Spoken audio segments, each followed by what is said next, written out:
I planted these ornamental cherries about 12 years ago. The variety is Fragrant Cloud, and they're just so beautiful this time of year.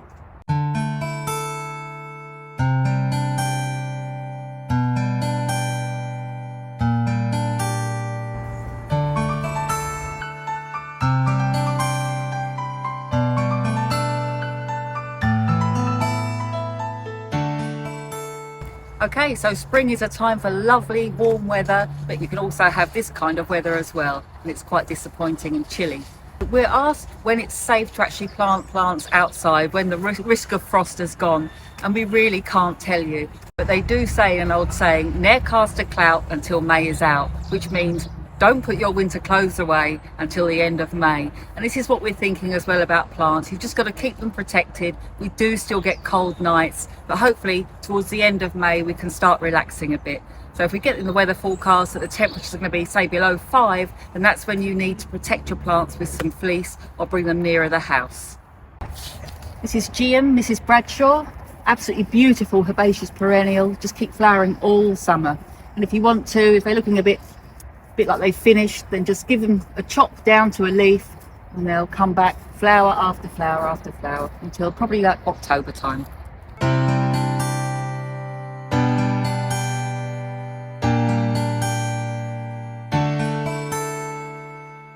May is a very important time for your garden and especially your lawn. And there are 2 different approaches you can take to your lawn at this time of year. One of them is No Mow May.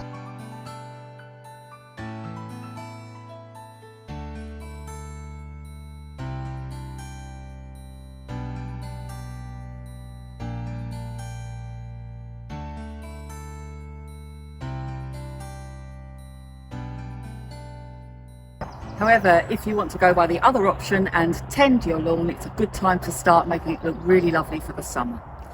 We've got some other things here that are good to start with. One of the most important things is to aerate your lawn, which will then make holes in the lawn and encourage rainfall and nutrients to get down deeper to nourish the roots a bit of your lawn. So we've got a handheld one here with some tines that you step on, which make holes in the lawn. It can be quite hard to break the surface, but once you get the tines through that top surface, if you get it, put your foot right down, give it some welly. Once you're right in there, wiggle it around a bit, then you've got nice holes for the rain to come down and improve the root system of your lawn. And we also sell these shoes that strap onto your boots or trainers, and you can walk across your lawn and make some holes in it that way. This should be fun. Okay, I like this.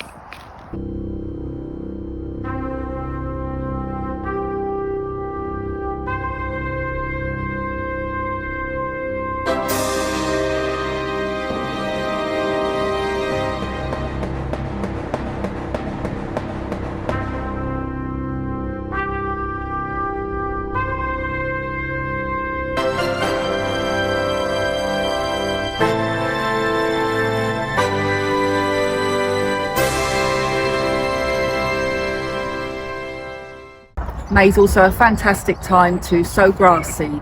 It usually takes between 7 and 10 days to germinate at this time of year, so it's a really good time to spread that lawn seed over your patches and get your lawn nice and thick for the summer.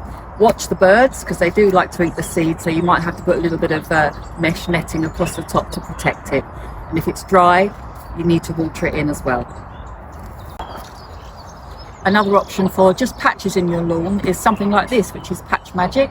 So the seeds are surrounded by coir, which will then absorb and protect the seed and weigh it down a little bit. So you can just like sprinkle it over little bulb patches in your garden, and it will germinate probably about the same time, about 7 days. Keep it watered again, and it should work magic for you.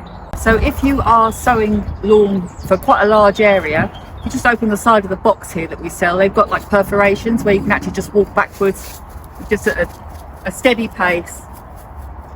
Just keep going along. If you've got a larger area, we sell the sacks of lawn seed as well, and we do also sell these spreaders, which are quite handy, and you can use that, fill it up and just do the same kind of thing.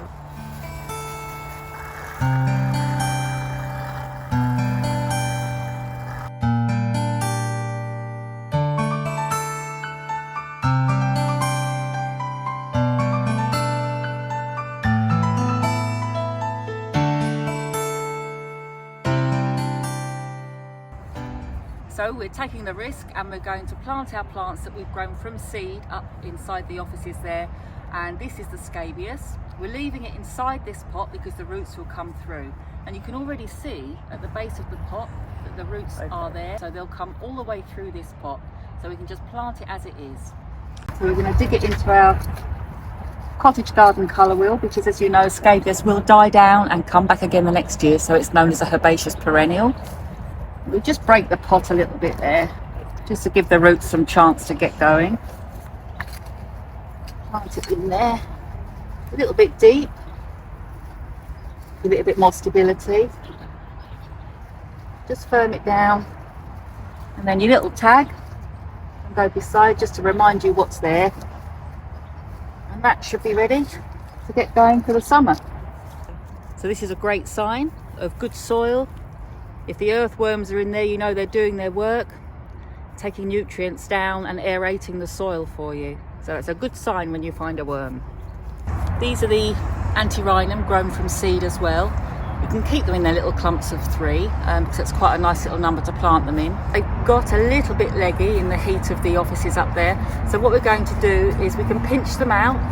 It looks a bit cruel, but pinch them out to some nice big double leaves there. And then what they will do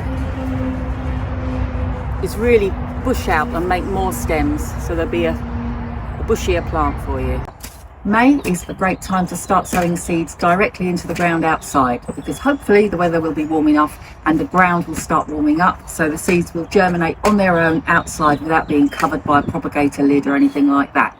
Not all seeds, but a lot of seeds you can put out, so you just have to check the back of the packet and it will tell you outdoor sowing and when to do it, and it's usually around about April-May time, so it's a good time to sow some seeds.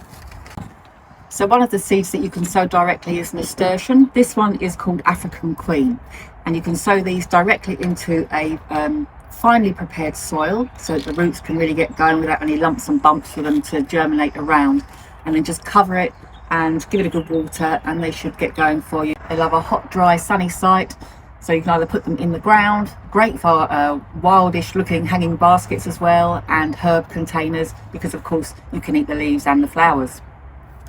Californian poppies that you can just scatter amongst the flower bed, and they're really good, easy germinating flower to sow, and they'll come back every year because they'll self-seed. Zinnias here you can sow directly into the ground as well. They're quite tough little plants, take a little while to get going, but as soon as the weather warms up they'll germinate, and you have some lovely colour in your garden. And the old favourite Sweet William as well, which is a really lovely scented plant. Vegetables, got beetroot and carrot. The carrot seeds are very, very fine, very dusty seeds, so you'd have to sprinkle them very finely. Ideal for growing in a prepared soil in the ground or in a pot as well, but it has to be quite a deep pot for the carrots. And beetroot are great either in the ground or in a pot, a salad pot, and just run them along drills. They're quite visible seeds, so you can use them quite well, and they'll get going for you. Probably in about 2 to 3 weeks you'll start to see germination with those. Sweet corn is best sown into the ground, and if you sow them in pairs, the seeds in pairs, about 40 centimetre distance between them, cover them over lightly with soil, water them as you do with all the others, and you'll see which one is probably growing to be the strongest, and I'd say go for the strongest one and just take out the weak one beside it, and you'll have some nice sweet corn there later on in the year.